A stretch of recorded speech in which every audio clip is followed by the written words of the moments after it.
प्रश्नों का, विपक्ष के सवालों का जवाब नहीं दे पाते हैं और दरवाजे से आकर के सत्ता में बैठ के पूरी तरह से अराजकता का माहौल बना रहे हैं। और इस विषय को ये लोग दबा, और इसी संगति के फल में जदयू के लोगों का भाषा बदला है।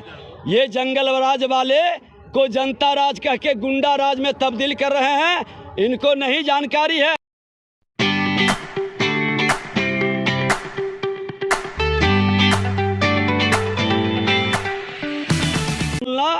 ये घोर निंदनीय है।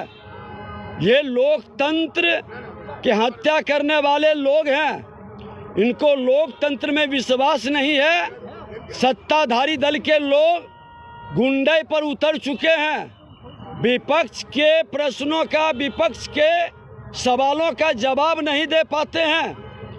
आज उप मुख्यमंत्री का जिस तरह से सेक्स एजुकेशन की बात करना, जिस तरह से उनके पार्टी के ट्विटर हैंडल से पोस्ट हुआ है, ये घोर निंदनीय है और ये माफ़ी मांगना चाहिए, इस्तीफा दें।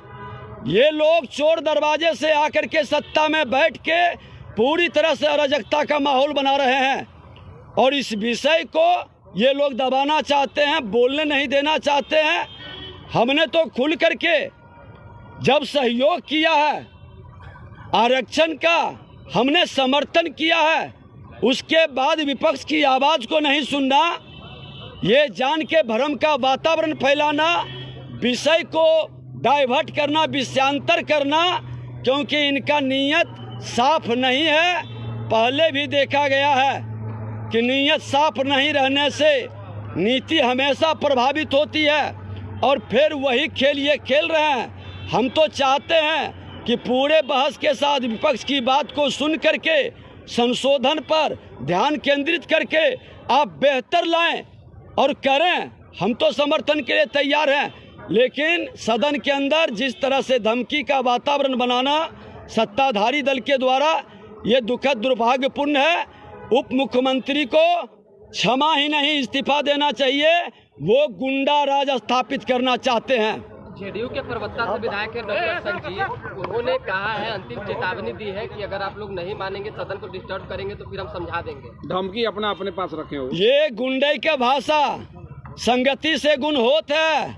आज जंगल राज वालों के संगति में मुख्यमंत्री की भाषा बिगड़ गई और आज उनको इतिहास में पहली बार कोई मुख्यमंत्री क्षमा मांगे और अपनी निंदा करे, ये इतिहास के पन्नों में कभी नहीं हुआ।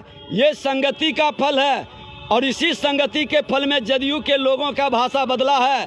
ये जंगल राज वाले को जनता राज कह के गुंडा राज में तब्दील कर रहे हैं, इनको नहीं जानकारी है कि भारतीय जनता पार्टी जंगल राज से भी लड़ा है और इसके गुंडा राज को भी खत्म करेंगे और सदन से सड़क तक लड़ेंगे। मुख्यमंत्री के स्टेटमेंट पर आप लोगों के आगे की क्या रणनीति?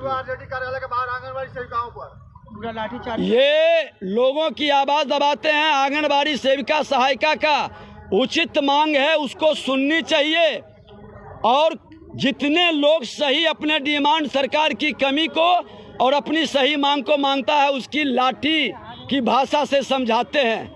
ये लाठी में तेल पिलाने वाले लोग हैं और ये कलम की बात करके जनता को भरमाते हैं। मुख्यमंत्री उप मुख्यमंत्री को इस्तीफा देना